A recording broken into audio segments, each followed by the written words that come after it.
Panikas zonā nav atbalsta. Interesants sentence, bet tas daudz ko ļauj saprast, vai kā mēs nonākam panikas vietā, zonā, situācijā vai mentālā stāvoklī.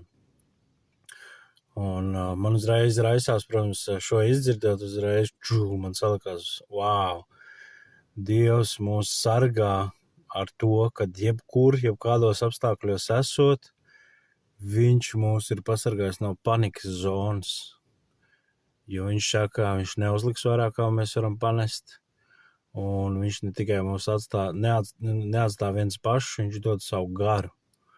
Un tieši šajās situācijās, kad nāk panikas, kad būtu iespēja veidoties šīs panikas vietas, lietas, mēs visvairāk baudam un redzam, cik svarīgi, ka mūsu ticība tad aktivizējās. Nevis tad, kad ir labi un trekni un forši, bet tad, kad ir ritīgi garām, tad, kad panika klauvē pie durvīm, tad tavai ticībai ir jāsāk spīdēt.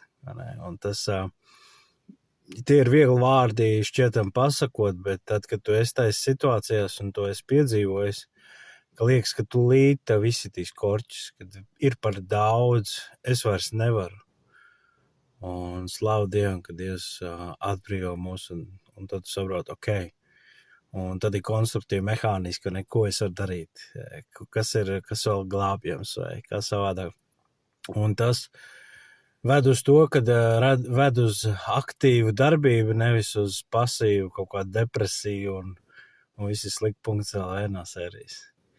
Tā kā esi iedrošināts un padomā savā dzīvē, kā tu vari paplašināt šīs robežas, kad panika nav tev pieejama, ka tā nav opcija.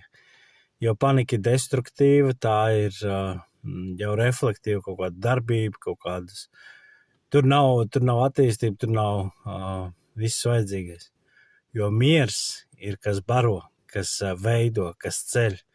Un panika, nemiers ir tas, kas destruktīvi, ka tu mēģini kaut kādas pašsaprotams lietas tā kā, saglabāt, noturēt. Jā. Tā kā es svētīts un tāds interesants pārdoms, ko kāds viņš cilvēks līdzdalīja, un tas tā baigi laiki fonā gramo un domāju par to. Un esmu pateicīgs Dievam, ka tās robežas lietas ir tīri ar savu vārdu, savu garu viņš paplašinājis, kad reāli dzīvē tas realizējās. Tā kā es svētīts. Šalom.